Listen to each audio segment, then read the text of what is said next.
ladies and gentlemen out in podcast land. This is Signals from Pittsburgh, and today we have a very special guest. But before we introduce him, I want to say hello to my podcast partner. Hello, Brittany. Hello, Mr. Wills. How are you today? I'm good. Little tired, but, we're making it happen. Yeah, I mean, that's the life we live now. We've given ourselves over to a podcast, so this is dragging our soul out of us. And, be careful what you wish for, because it'll... Because we hate it. No, I'm just kidding. We hate it's awful. No, we love it. And thank you for listening. I want to introduce a gentleman.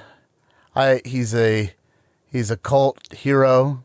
He's a man above the people. One of the nicest guys I've ever met since I've moved to Pittsburgh.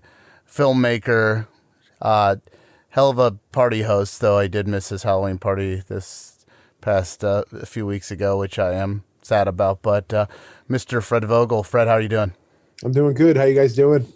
Doing well. Trying to keep our sanity in the middle of all this pandemic, but things are picking up. You said you're back to work, so that's good, correct? Yes. Back to work in a very COVID-safe environment. They don't mess around there at Netflix, so.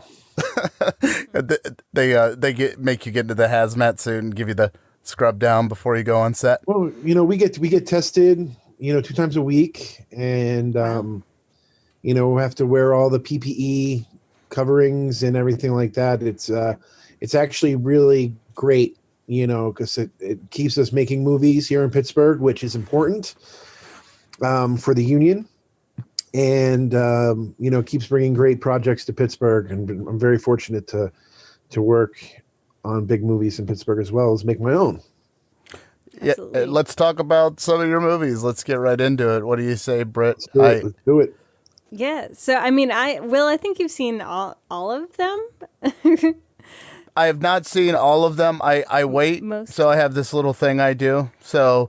I love Fred's movies, but they are an endurance, so I have to mentally not his new one, and we'll get into that because I feel like he's evolving as a filmmaker. But the toe tag stuff is great, and I love it.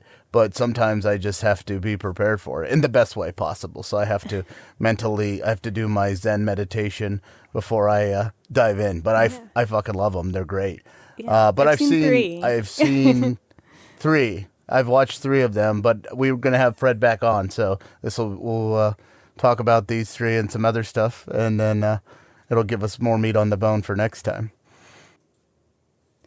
So I, like I said, you've seen a few more than I have, Will, but I watched August Underground because I figured we'd go, first one.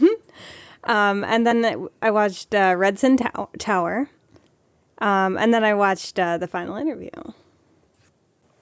There you go. Yeah, that's not a bad group of movies there. I thought it was a great group of movies.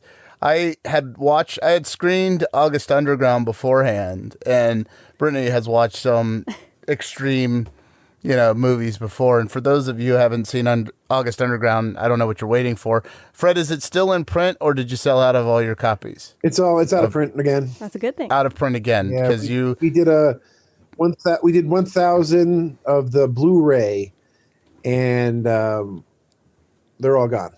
Yeah. I had a DVD copy, and then I was able to snag a copy of that Blu-ray trilogy. So when we have you on again, we'll talk about some more of the stuff. But yeah, I wanted to watch a smattering. I moved here from Ohio, so I was vaguely familiar with August Underground, but then I met you outside of all that through a good friend of the show, Jason Baker, and just from you coming to shows, and I was like, oh, that's Fred. Fred's cool. They're like, yeah, he made August Underground, and I'm like, well, how is it? And everybody's like, it's intense. And I'm like, oh, I got to see it now. But you're like so nice. Like the first time we hung out at your house, it's like we just like drank some beers and talked about wrestling and music. And it's like, then I watched August Underground. I'm like, first I was literally blown away. My review, and I hope you don't take this like the wrong way, but I think it's Cannibal Holocaust for the Columbine generation. I think it has that harrowing effect. Like when I watched it, I was like, damn, like I had not been like terrified like that in a long time. And I was like, this movie delivers, and I really dug it. Well, that's good, because that's the point. That movie was meant to make you feel something, for sure. At the time when I made the movie, early 2001, there wasn't really anything like it. And, I wanted to make something that, people really never saw before in that, that cinema verite style. The whole found footage movement really just started with the Blair Witch Project in 1999. And then August Underground was made in 2000 and came out in 2001. So there really wasn't much of that found footage style out there. Yes, there have been films before that dabbled in it and done very well. And I definitely influenced me, like Henry, Portrait of a Serial Killer, and Cannibal Holocaust, and Last House on Dead End Street, movies like that. But, there really just wasn't anything like it at the time. What did you think the film, Britt? Well, you kind of like prepared me for it a bit before I saw it. I don't know if I would have seen it without you saying anything first. I think I would have been kind of even more shocked, but it was still intense. It was still a really intense movie, and the effects and like the camera you used really helped sell it. It really gave it that home video, like dirty, what am I watching feeling.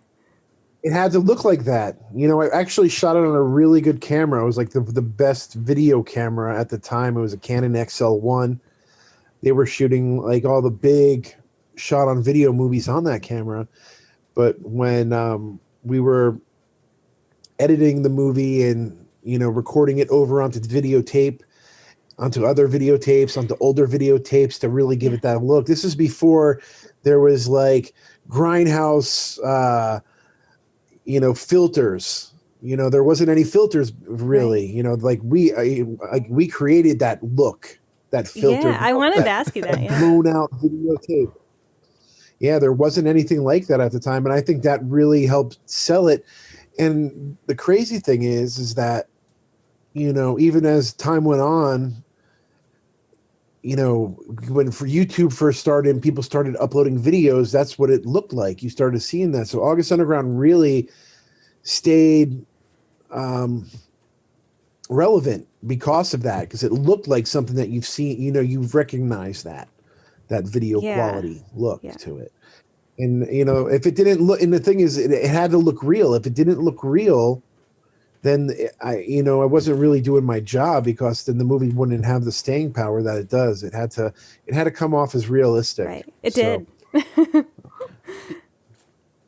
It definitely does. It definitely looks like a tape you would find on the side of the road. Something you shouldn't have found. Just like, what the hell is this? Yeah, and that's one of my favorite qualities about it, and the fact that you guys did that to give it that generational, wear on it, that just adds to the whole specter of the film. I really dig it. For you, obviously you act in it as the lead. You're such a fucking nice guy. It's so hard to believe that you. It's not like, it's crazy.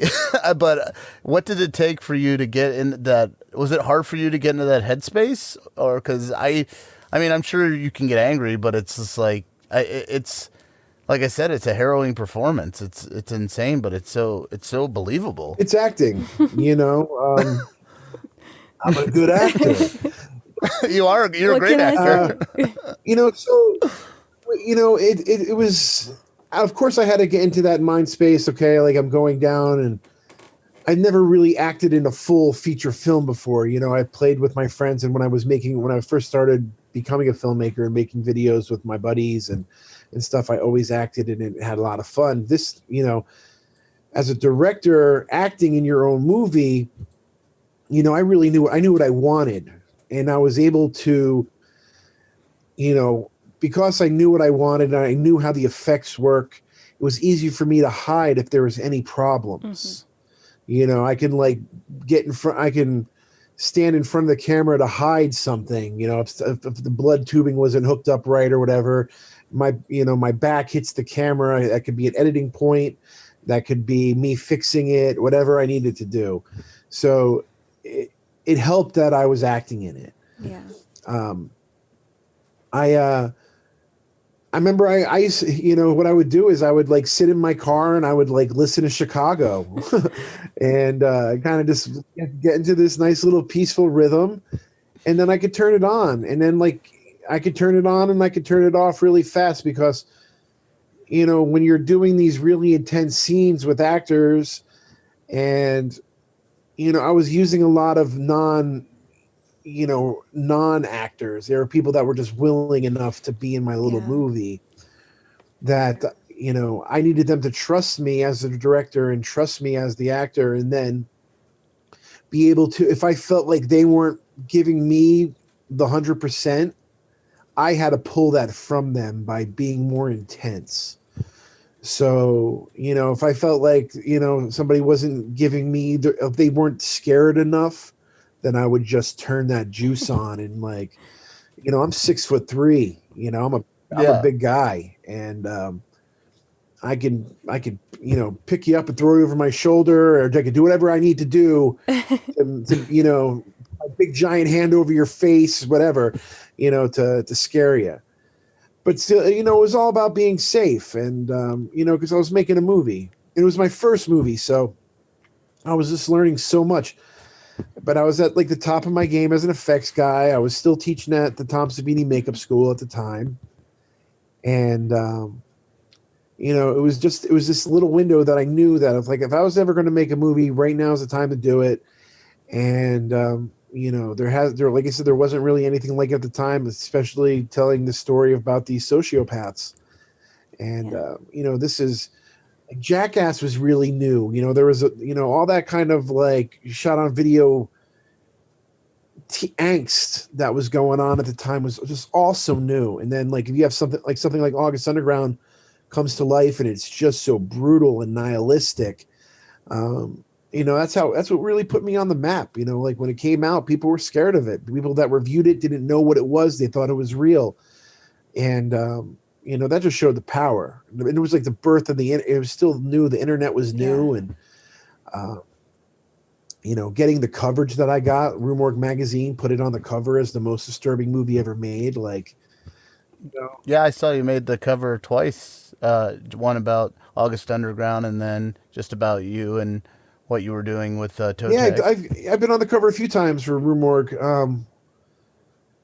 And it's always awesome because, you know, I really respect, you know, Rue Morgue and the magazine and the stuff that they covered. And they really took a chance. They, you know, they were blown away by August Underground. And this, you know, I remember Rod Godino, the owner of Rue Morgue, was like, you made something that everybody's been trying to get right. Like nobody's been ever able to sell this fake snuff. Mm-hmm. And he's like, you really sold that. And that meant a lot to me. And that's why they gave me the cover. Yeah. It was amazing.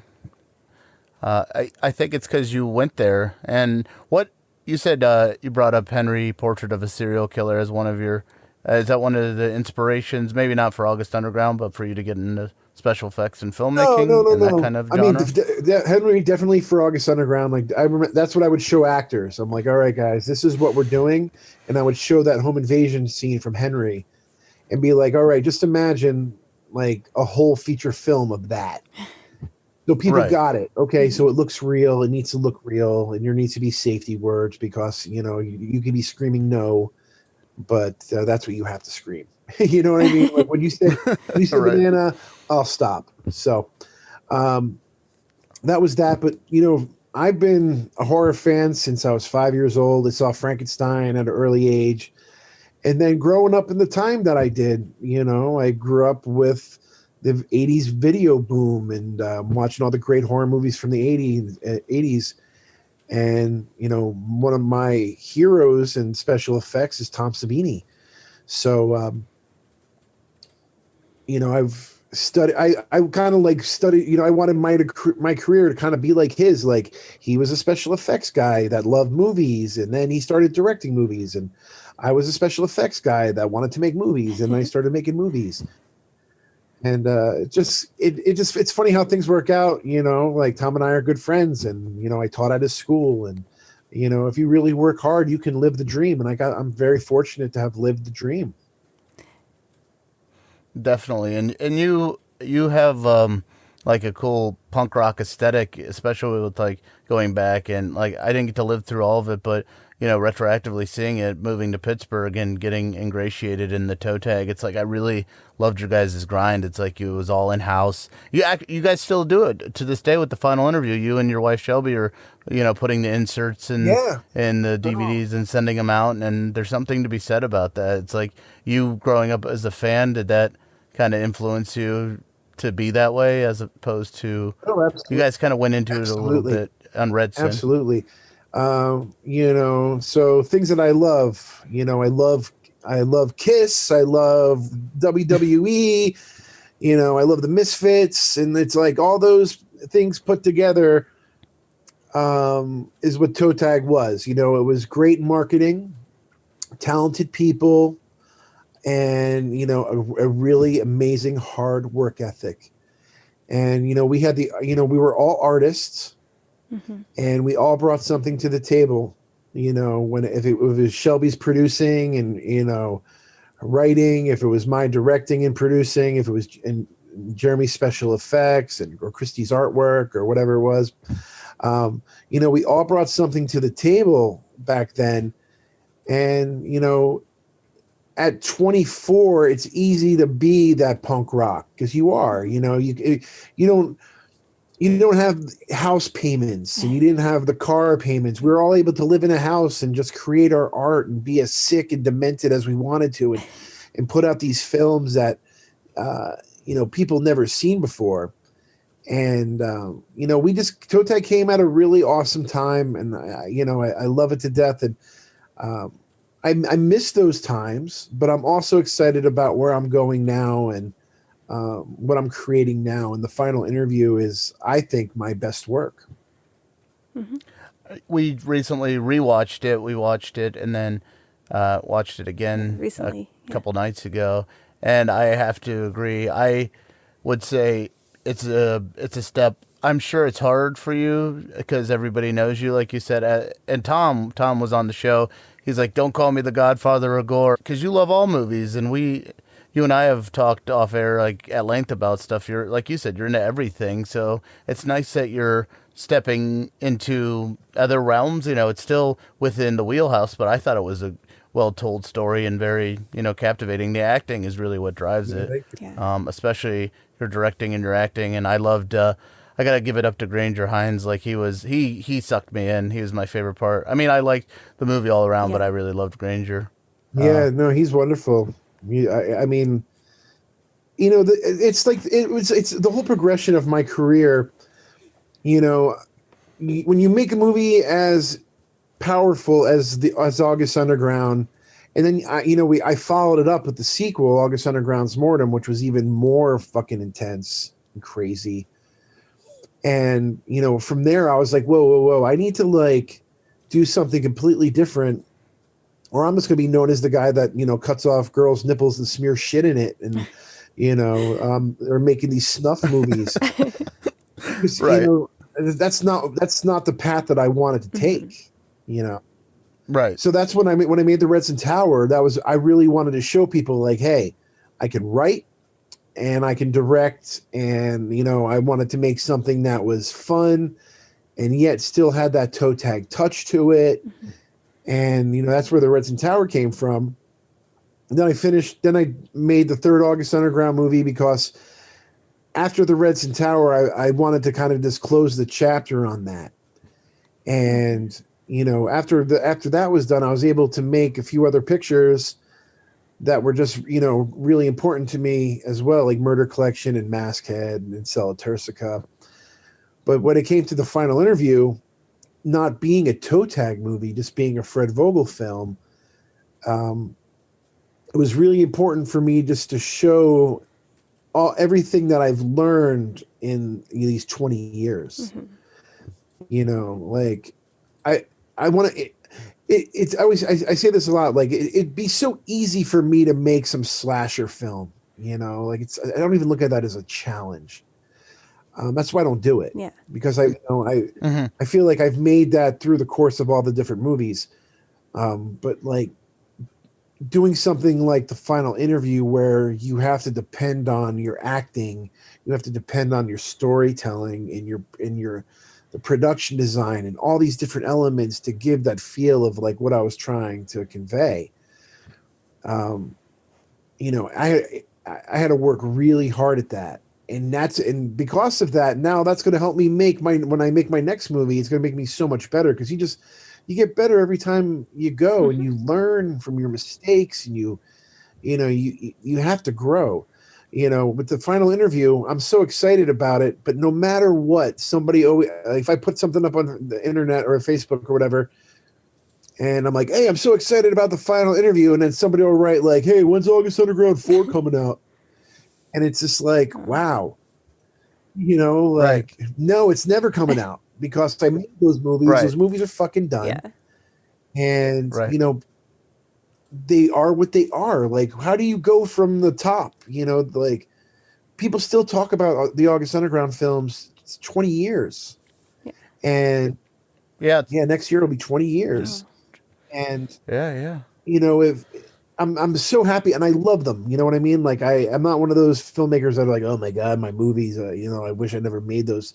No, I'm so proud of them. Like, they gave me this opportunity to speak to you guys. They've given me my opportunity to make the final interview. You know, I just, you know, as an artist, you have to grow and you have to create. I'm not 24 years old and full of piss and vinegar.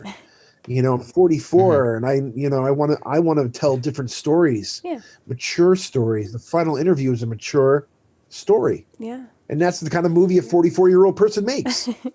I couldn't make the final interview at 24.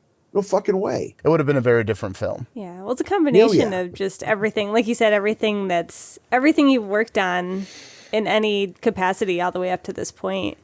You learn every time. And then I'm sure this is, like you said, going to branch off into whatever you do next too. So, and I was really, I mean, I've only seen the 3 of them, but to see those 3 movies at 3 different kind of major points, and like changes of direction that you've done, over time, I got that sense too, that you're moving into a different direction and you're getting better and better, especially with the final interview with, just telling a story and really relying on those actors, because it's almost like there's not very many set pieces. It's like mainly just that one room. So I think that's a very hard thing to do, is keep something interesting when it's, you know, a couple guys in a room for almost the whole movie. Oh, absolutely.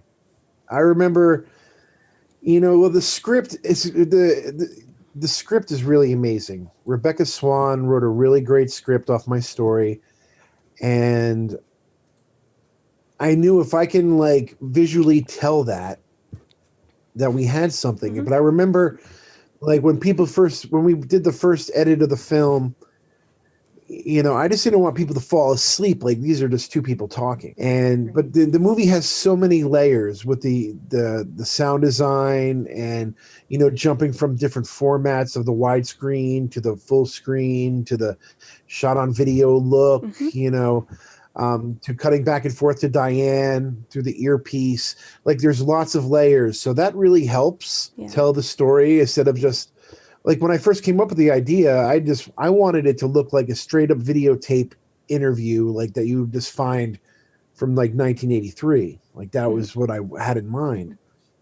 But when Rebecca came back with the script and she added the Rhonda character, played by Diane Franklin, at first I was like, oh my God, Swan, like, what are you doing to me? Like, I'm trying to make this movie for not a lot of money, and now you're throwing this other character, and I have to make that character a star that needs to be a movie star. Like, I knew going into it that I had Damien as Darius Tidman, and I needed a movie star to be Oliver Ross. But now that I got this other person in here, that person needs to be a movie star too. And I knew that it was going to cost more money, but I'm so glad that, you know, she came up with that character, because it really tied everything together and made the story so much tighter, because she was there, and she's that voice of reason, you know, and she kind of helps she kind of, if you feel lost and like what's going on, she's always there to bring you back. I really enjoyed their banter.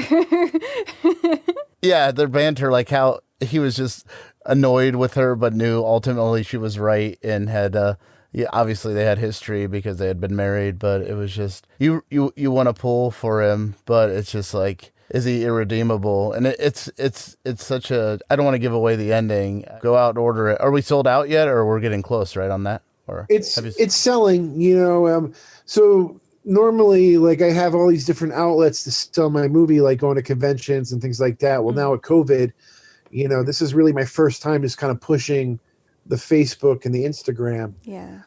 So I'm still, it's still a learning process for me this way. Right. So I wish, we did a really decent pre-sale. There's still movies left. So I think what's going to happen is just like all my films, word of mouth is what's going to happen. And then people are going to be left out in the cold. Like, you're going to be spending $300 on eBay for it, where you could have just bought it for $50 and, have something really special, a limited edition like this. Mm-hmm. Yeah, absolutely. And hopefully we'll get this podcast out soon, and you can, we'll throw up the website on our feed for you, Fred, and then you can promote it at the end of the show too. But we'll definitely grab the final interview in any of Fred's movies he's got for sale. All of and people might go, oh, $50. You're helping a filmmaker. Like, Fred paid out of pocket for this film, and it goes right back into his other movies. So I never balk at that, and you get your money's worth. It's handmade. You're supporting Pittsburgh film and a hell of an independent filmmaker. So all that money's going to the right place. It's a Blu-ray. It's a DVD. It's the soundtrack. There's photo cards in there and autograph photos, and it comes in that beautiful Criterion, 3-disc case. Yeah. So it's definitely not cheap. And does that come from you growing up as a collector and knowing what you would want to purchase? Absolutely. And that's the thing is, like, COVID, I was hoping that if there was no COVID, the final interview would have kept doing some more film festivals, and I would have rented some theaters out and shown it again in Pittsburgh. But then, COVID hits and everybody's stuck at home. So it made Shelby and I think, like, hey, like, maybe we need to put it out right now and get people some fresh entertainment to watch during this crazy time. Oh yeah. So that's what we did.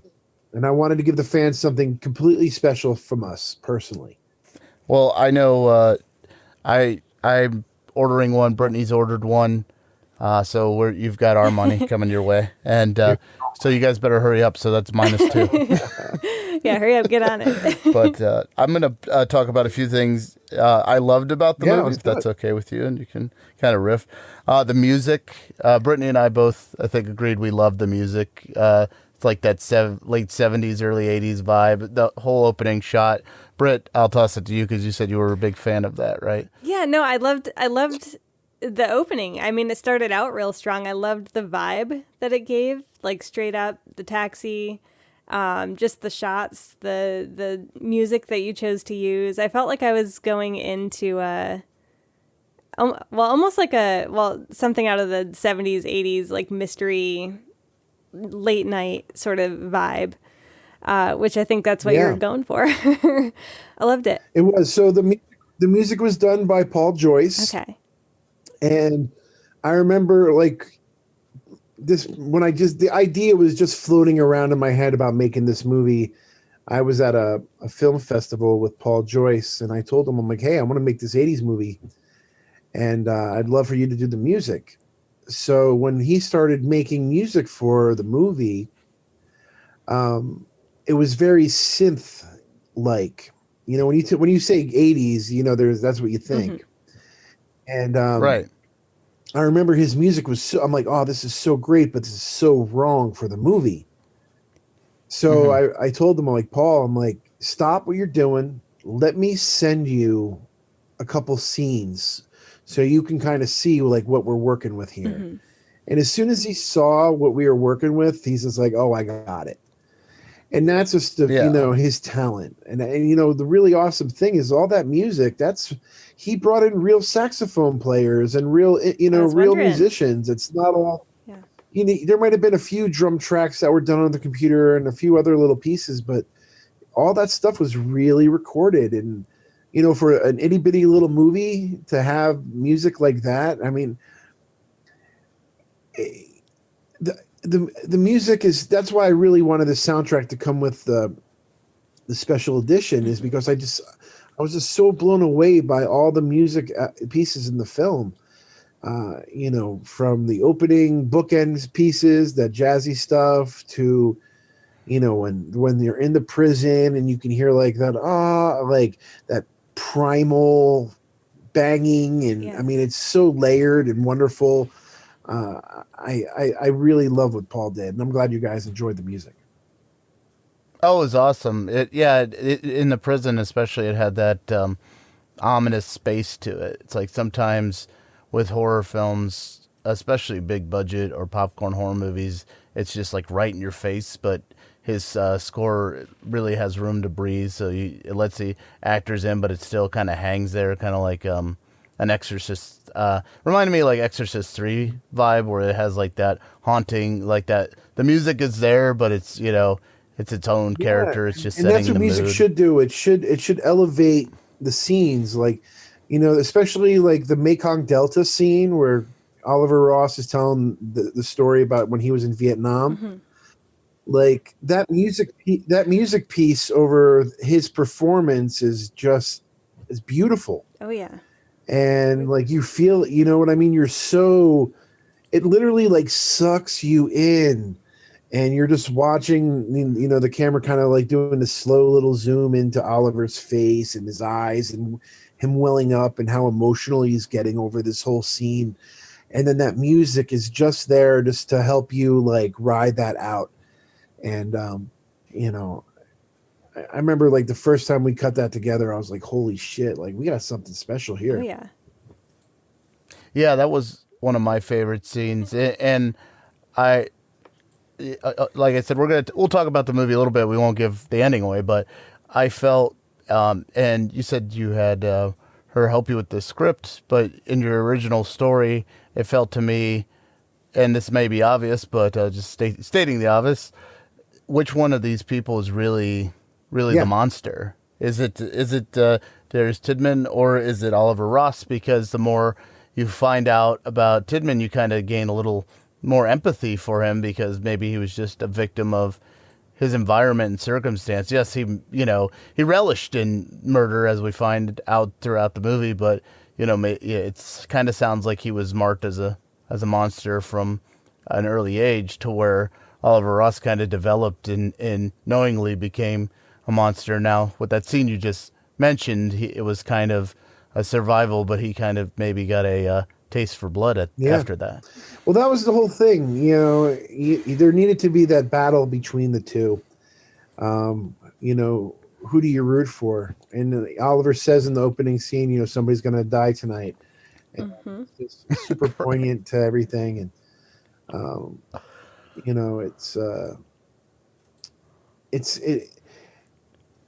it's dark, but it's not so dark to where it's like a true horror film, Like, what would you guys categorize the film as? I always like to ask people, like, do you find it more of a horror film? Do you find it more of a thriller, or like where do you think it lays? That's hard. I think it's a weird blend, but not weird in a bad way, but more so like I don't know if you can like fully categorize it in any specific category. I think it's a blend of, I would say, like drama actually, with horror elements. I don't know how much I'd say thriller, but then just kind of dark. That's not really a genre, but it's just like a dark drama horror, maybe. That's kind of where I would put it. What do you think? I thought it does have elements of horror, especially later on, but it's more psychological. I could see the psychological thriller, because it's especially, and I agree with the drama. It evoked, not that I'm saying that these movies were an influence, but for me it kind of evoked like that Natural Born Killers a little bit, like, or it also felt, and I'm sure is probably one of the things you were going for, but feel free to commentate on this, but like those old sit down interviews, actually you said a bit earlier, but like when Geraldo would sit down with Charles Manson, or they'd sit down with like the Iceman, or it felt like that, but then it had more heart to it, because you're like, there was sympathy. There was a lot of sympathy to be felt for both of these characters. So I definitely felt drama slash like a kind of a prison, movie vibe. But are we making up new genres it's now? It's kind of exists in its own realm, but well, that's the funny thing is like, all my movies they play in this weird. It's hard to categorize them. It's a Fred Vogel movie. Yeah, there you go. I like movies that are dark, and I love horror elements to them. I love stories, and all my movies, as fucked up as they all have a love story tied in. Mm-hmm. But yeah, it's hard for me. I remember like trying to get all the press stuff together for film festivals, and it's like, what the fuck do I call this thing? I don't even know what it is. Right. And I felt the same way making it. Like I've never really seen anything like it. I mean, yes, there's movies like Dinner with Andre, and movies that kind of have that two people in a room kind of talking. But the final interview has a little bit more, and I'm nervous and excited for my fans to see this movie, because I've been very lucky. Like my fans have grown with me through the years, and I've always changed up my films, so it's never been like I stuck to one kind of thing. So I think all the people who have grown with me over the past 20 years are going to really enjoy this, because they're a little bit older and more sophisticated, and maybe this is something that they want to see instead of like some, like I said, cutting off nipples and smearing shit in them. I mean, we love that. We love all that here at Signals from Pittsburgh. We'll take, we'll take the deep intellect of conversation and cutting nipples off with feces being smeared in the wound. We take it all, the sacred and the profane, as our friend Joe says. So that's why we appreciate you. That's why we wanted to have you on. I like knowing you as a person, and I'm, part of me misses or is sad from the fact that I kind of missed out living in Pittsburgh in the, I don't want to say the prime era, but in the impetus of toe tag. But I kind of like meeting you later in life, and you're like, yeah, I did that, and I'm proud of that, but I'm doing this, and I kind of get the whole Fred Vogel experience, and it's really cool, and I feel like definitely lucky to have met you and watch some of your films. And like I said, I'm gearing up, and I'm going through them. I like to, I told this to Brittany too, I like to save movies. So if I'm having a rainy day, I'll be like, I haven't watched this one yet, so I'll pop it in, and then we can talk about that. But Red Sin Tower, if I can talk about that one for a little bit, I just love the set. And you said that was a transitional movie for you as well, where you wanted to, prove more of your, writing chops and directing chops outside of what you were calling the snuff film era. But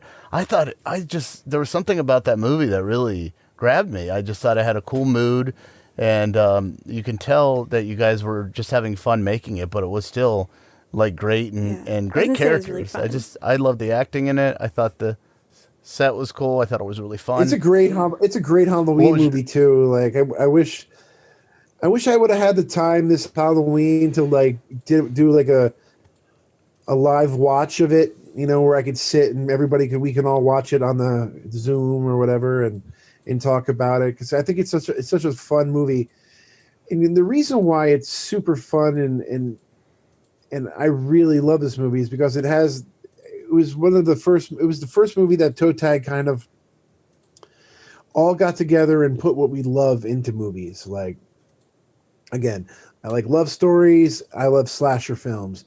Jeremy loves possession movies, so it was one of those things where like we kind of put everything that we loved into the film. And the movie takes you one way and then goes completely the opposite, kind of like From Dusk Till Dawn, to where it's like, wait a minute, is this like some action movie? And then it turns into a vampire movie.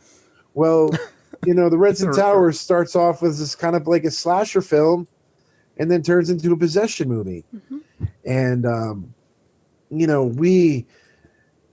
the cool thing about Toe Tag is like, we don't have any rules. Yeah. If we want to show a demon baby come out of a vagina, we're going to fucking do it. If I want the girl to be possessed and topless at the end, for the last 20 minutes, that's what I'm going to have in the movie. So, because that's cool. Yeah. And nobody's ever done that shit. Right. So, it was such a fun time. And like, I love all those kids. They're not kids anymore. They're all parents and doctors and teachers, and they've really grown to be these amazing, wonderful people. But when I had them, they were 20, 21, 22, 24, kids, and we did all this movie inside our studio. We built this set, and everything was contained, and we all lived with each other, and it was just a lot of love. Again, my world of making movies is very family, and I take you in, and Shelby and I are very, we're very parental. We don't have any kids, but when we make these films, they are our kids, and the people that come and play with us, we nurture them, and we just want to have the best time. And I'm sure if you talk to Jason about it, it's, and you've been to our get-togethers, and you see how we interact with people, and, it's, life's about, being able to create art, but also being a good human being, and putting out these wonderful vibes. That's really what helps, I think, our product, my films. Do you think that's why you're such a giving and caring person, that you get to cathartically get all your demons for in sure. your movies? I don't have get them all out. Me having a nightmare is like shopping for a wrestling figure and I can't find it, or I go to a skateboard shop and I can't buy the skateboard I want on the wall. Like that's that's really where my nightmares go. I sleep very well at night because I do, like, when I get to create my art, I get to expel all that stuff. Like I hate real violence, but I love violent horror films. I could swim in fake blood all day long, but then if I see real blood, I'm totally grossed out by it. Yeah. And that's the way that it's always been for me. So, it's good. I think we all need to exercise our demons some way or another. And I know some people watch my movies to exercise those demons. Like, Mm-hmm. There's some people that want to jerk off to fucking August Underground. And then there's some people that get it. There's some people that get it and say, wow, that was a really powerful piece of cinema verite, but then there's some people that don't get it. And they just, oh yeah, that's fucking, I like, doggy style with a hammer to the head, stuff like that. So, you draw a little bit of everyone. Yeah, it's weird. But that's art. Yeah, and it's been it's been like that forever. And I look at all the people who have made art that pushes the boundaries, and of course we could talk about the films or the music, like Marilyn Manson or Judas Priest, and people judging people for what they watch or what they listen to, or video games or whatever. And like, it's just art, Yeah. I agree, and it's what you do with it, like you said. And I'm sure those people that quote unquote get off on it. It's a slippery slope. Like, I understand people are gore hounds, and that's cool. But like you said, it's like, sometimes there's a line. You're like, you're missing the forest through the trees a little bit, because it's like, look deeper than the movie. And not to be pretentious about it. I mean, obviously I liked it for the gore, but I also, like, when I watched it, it's like, what a harrowing movie. And like, not to toot you too much, but I was like, you had to be brave to make that movie. And I don't know if you knew that in your 20s, but like, like, I know your life had to have change. I've only read, and I've talked to you a little bit because it had been hard. Some of the backlash you got through that. Like, was there anything that really affected you and made you kind of second guess things in the early days of Toe Tag? Or like my partner making August Underground, the guy who played the cameraman, Alan Peters, which is a fake name, he bailed on me because it was just when we started getting reviews back from people saying that, like, yo, I'm ready to call the cops. I don't know if this is real or not. He had a family, he had a child. He felt like he had more to lose. I didn't have that. And I risked everything. I lost my job at the Savini School because of it. The school wasn't ready. They didn't know what to do. You have a young instructor there who made this super powerful, disgusting horror film, and what do you do with that? Yeah. And then, when I made as I made August Underground's Mortem and stuff like that, like my cousin was murdered right before I started shooting the Redstone Tower. Yeah. And I was like ready to be like, okay, I need to stop putting this bad juju out to the world. And, I remember my uncle talking to me about it, and he's just like, no, Fred, like, you make your fucking horror movies. Like, you know you're a good person. Just because you're making a movie, you can't let other people, if something bad happens, like, take that fault. And he's absolutely right, there was a case where, a fan, I sell hammers that are signed, and I had a fan, like, come after his girlfriend with a hammer, and he was killed by the police. And there's been, I've definitely had my share of shit, because of my art. Yeah. And I wish violence on nobody, you know what I mean? But unfortunately, people are mismedicated. There are some people with mental illness out there. There's all different kinds of stuff. And, I just hope that, they find different outlets to calm that shit down and not let movies or music or whatever take hold of that. But yeah. Wow.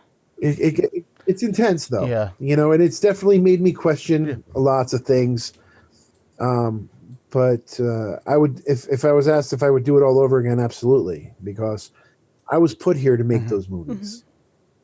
Like, I was, my art is just as important to me as it was the art to Picasso or the art to Oliver Stone or whoever. You know what I mean? Like, this is what I'm here for. I'm here to make these provoking films, because that's what they do. Yeah. Every single one of my films is very provoking in a sort of way. Even if the Redstone Tower is fun, there's definitely some shit in that movie that's like, whoa, wait a minute. Oh, like, if you really look deep at the Redstone Tower, the whole reason why Becky has that brutal death in that movie is because it's all her fault. You know what I mean? But it's the way that the story plays, like, you don't really realize it until, wait a minute, holy shit, she's the one that tells Kim to break up with Mitch. She's the one that wants to go to the tower. She's the one that, calls him, makes fun of him and all this shit. Like, that's why she gets it the worst. I quite enjoyed that, by the way. I was like, well, I like her, but she had it coming. Come on. and that was the thing, is like, you had to put that juice on it. And then, the end of the Redstone Tower, I'm going to give it away because, the movie is old, but, like, yeah, you should have seen it by now. Seen it by now, you're really missing out, because it's a fun movie. But, when, what happens to Phil Pepper, at the end of the movie, saving Kim, and then all of a sudden, Mitch gets the girl. Yeah. Like, that's real life shit. That's not movie shit. That's real life shit. And I try to put real life shit in my movies because I love having that ingredient of realism in my films. To me, it's part of what makes all my films what they are. I have to have that realism. Definitely. That's what I liked about it. It's like, is this guy, you can look at it as, oh, this guy's unhinged and this guy's a stalker, but also this guy's fighting, no matter how, dirty and visceral it may be, he's fighting for what he loves and what he believes in. So there's something redeeming about that. Like you said, it's a love story. Very like twisted. He's refusing to let go and goes through fucking hell to get there. Like, but, when you look back at your first love and your first sex and your first real breakup, like, we've all been through that shit, and sometimes, maybe you want to get on your bike and go fucking kill some people, you know what I mean? But you don't do that. Like, you don't do that. Right. But, like, we've all had that angst. And I thought it was, making that movie when I did. So I was 30 years old by the time when I made the Redson Tower. So I had a nice gap to like tell that story of of teenage kids. So that's why I thought it was, it was really important for me to make that movie right then and there. Was like, okay, I feel like I've had enough distance from my angst and like, remembering what it was like to break up with a girl or tell the girl I love her and she doesn't love me back, or, having, like losing your virginity and then like the girl doesn't care, things like that. That happens to so many of us. So it was easy to kind of put that all together, and especially, writing that with Shelby was a lot of fun. And that was, I was just going to ask about that. I remember like we were engaged when we were making that. And I remember being like, why don't you put Vogel on the credits? And she's like, well, I'm not a Vogel yet. I'm still a Jackson. And I was like, all right, you can still. That's sweet though. I'm so lucky to have Shelby as my partner in life and my partner in crime. She's the balance that I need to keep moving forward. She's the gas to the car, she really is. And she doesn't get the credit that she deserves, but there would be no fucking Fred Vogel movies without Shelby Vogel, with me. Because she really is that guiding force that lets me still be the artist and still, keep my ego at check. And, I'm just so lucky to have somebody like her to keep pulling, come on, Fred, you can do it. And, help motivate me. Cause it's really tough. And, it can be discouraging, especially when you're trying to make a movie and trying to raise money and, try different things creatively. And, what are people, I haven't made a movie in 10 years. What are people going to think are my fans going to not like this or whatever? And she's always been there. It's like, she's like, no, you're awesome. Your story, she believes in my talent more than me sometimes. So I'm so glad to have her. I was going to bring that up. I'm glad you brought her up because I remember we talked off air one time and you had told me essentially what you just said. And you said you had met you were falling in love with your wife. And you're like, I don't know how she's going to feel about my movies. And I thought that was like, for brother to brother, I thought that was like sweet. I was like, you're like, oh no, I made these movies, but I really like this girl. Like, what's she gonna think? She's gonna have to see him at some point. Hear you tell that story, right? Yeah, that could be a hard pill to swallow. It's like, hi, I'm Fred. Here's August Underground. Most girls could be like, and slap me in the face and tell me to hit the bricks. She was just like, right. She was like, wow, I get it. Like she saw, what that was, and she was gung ho. It's really it's so funny how like love works, because I was ready to move back I moved all my stuff back to my parents' house in New Jersey to move to Los Angeles to go do special effects with like K&B. Mm-hmm. Like that was the plan. Because I was done with the Savini school. August Underground was kind of making a little bit of rumbling, but I'm like, I need to find a real job. So I was going to go out to California. Mm-hmm. And then I end up meeting Shelby. And it's like, whoa, I meet this girl. And I'm like, I know I need to be with this girl. And I just got out of a relationship and she just got out of a relationship, so we didn't think anything would work. And then a month into us dating, I end up going to Europe to shoot a documentary with Necrophagia. And as I'm in Europe, I'm like, I'm like, I'm so in love with this girl back in Pittsburgh. I bought Shelby's engagement ring in Spain, and then I kept it in a shoe for 4 years, Oh, so. wow. Holy shit. But it was one of those things. Like when I came back, I'm like, I'm moving in with you. She's like, no, you're not. And then I get back and I move in with her, and the rest is history. Wow. That's good. Well done. Get those Well, roots knew. in there, brother. Yeah, I know. We both, and that's the thing is like we both knew, and when that kind of love happens, that storybook, like that's why they make so many movies about it, because it really does happen, and it happens to a bunch of people, and I'm so lucky that it happened to me, to like find someone who I can spend my life with and be creative with and inspire, and we just I'm very lucky. I would say so.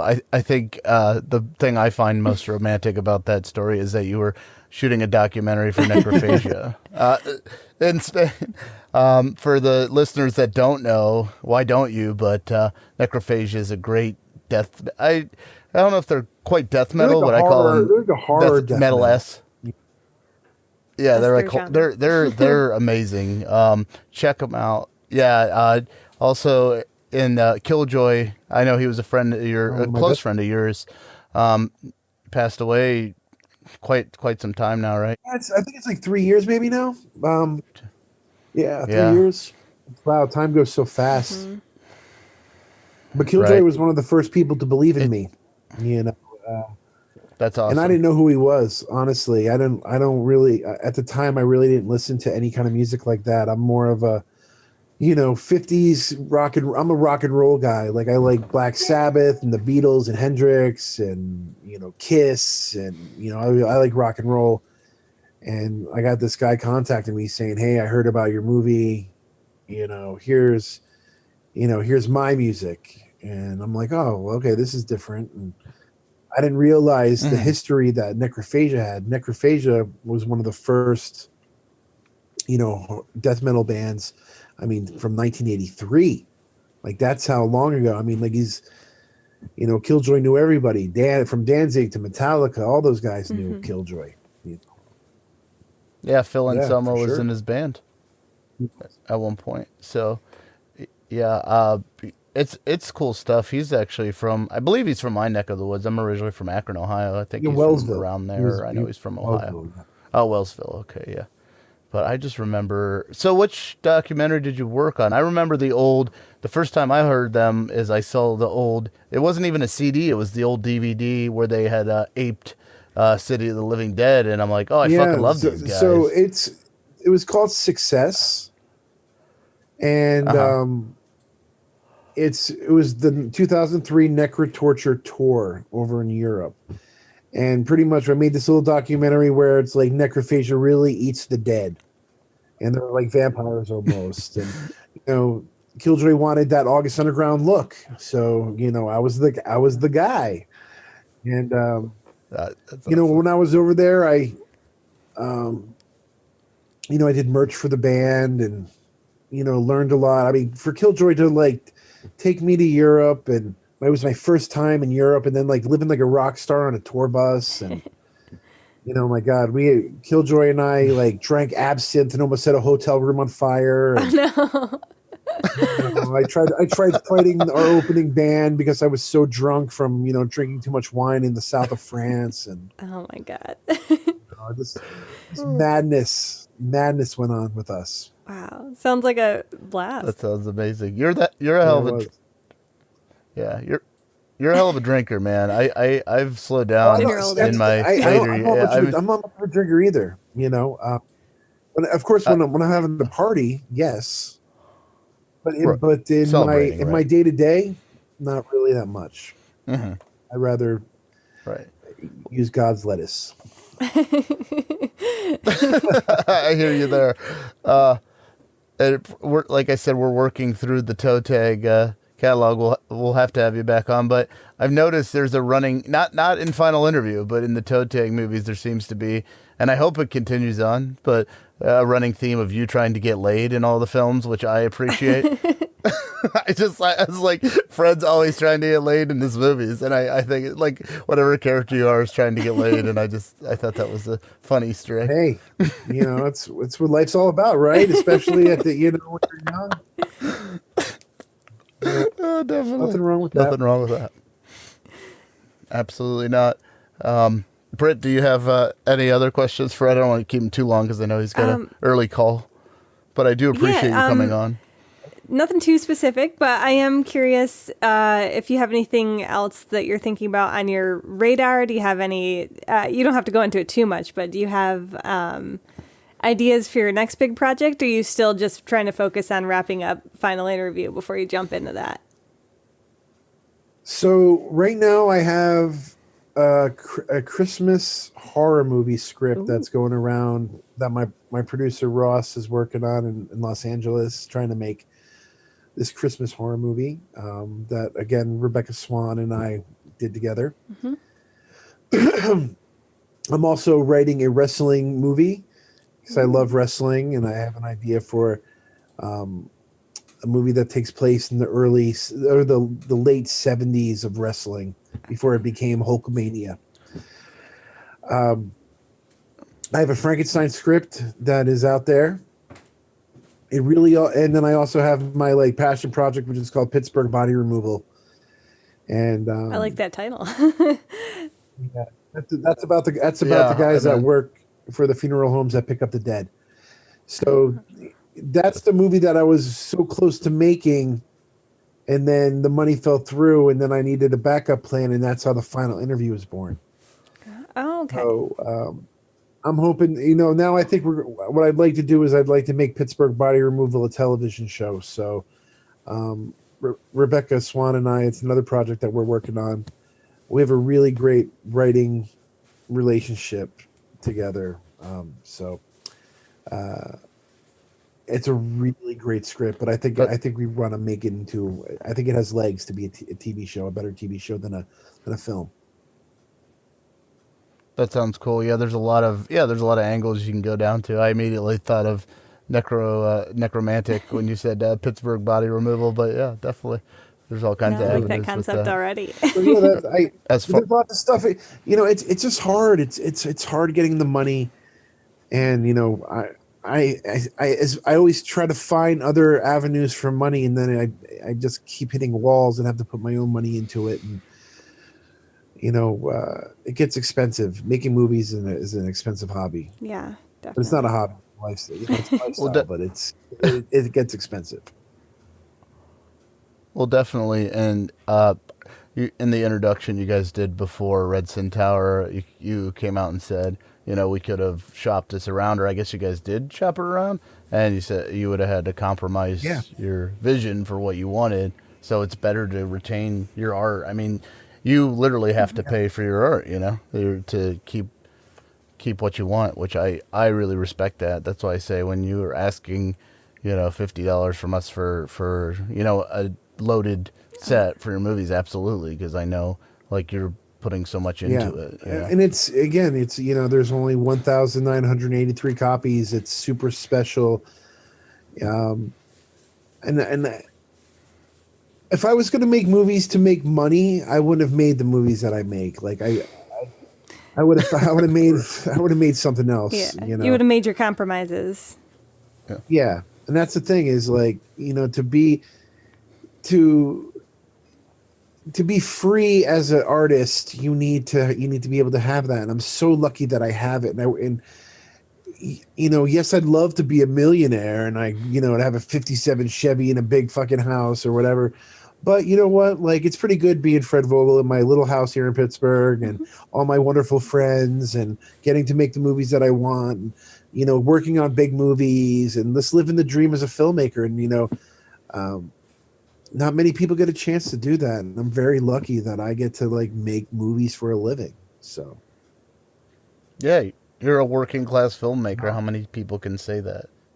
No, and I'm glad, and I'm so happy to be a Pittsburgh filmmaker. Mad respect to George Romero who paved the way, and I'm glad to Nice. be making independent movies here in Pittsburgh myself. So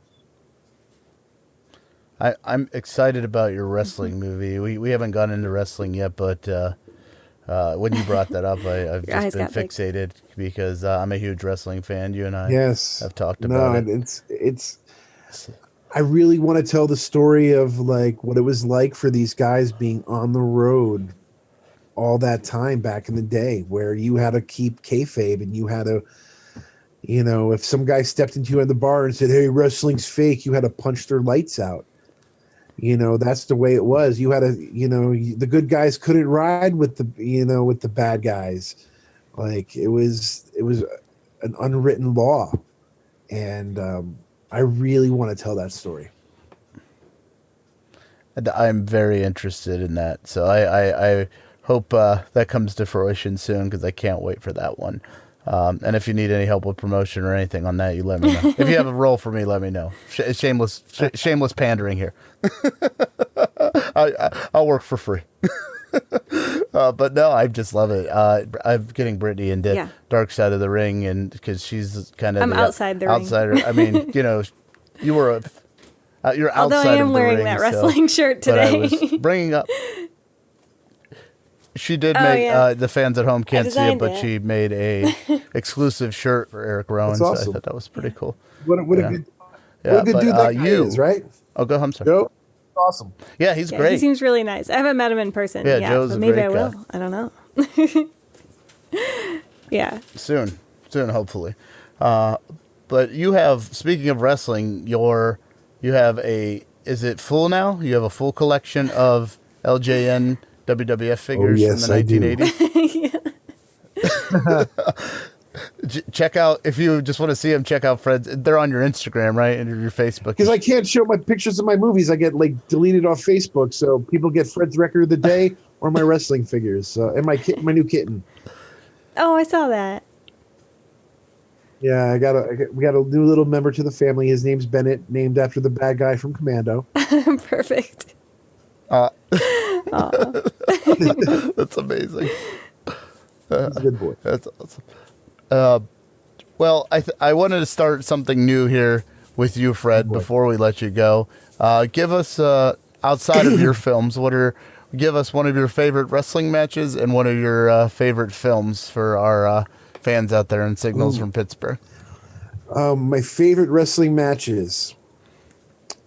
Well, I'm gonna say I love the Jimmy Superfly Snookadama Rocco Steel cage match. I love the Road Warriors versus anybody, especially like Can't go AWA wrong. Road Warriors.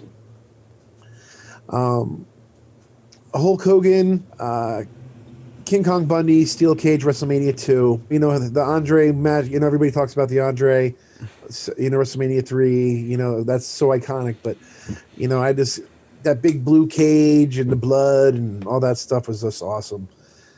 So those are my favorite. That's some of my favorite. I mean, Steamboat, Ric Flair. I mean, I love wrestling so much. I can talk about it all day. So now you're asking me my favorite movies as well. Yeah. What are something recently you've seen or that's inspired? You threw out a couple that in reference to what you've made, but like just something that you've seen recently or something Stood that's out. always Over the Edge is one of my favorite non-horror films. It's Matt Dillon's first movie. If you've never seen it, it's brilliant. It's about a bunch of kids that live in this little town that's kind of like being overdeveloped, and these kids like vandalized their school and locked their teachers and their parents in there and shoot them up, and it's just crazy madness, and I love it. Wow. I've never heard of that one. You never heard of it? No, I never even heard of it. I haven't I'll have seen to it. check No. it out. I'm gonna check it out now. It's crazy because you're watching like Matt Dillon and he's like 14 years old. So, but it's definitely one of my favorites. One of my favorite movies of all time. What did I watch recently that I really liked?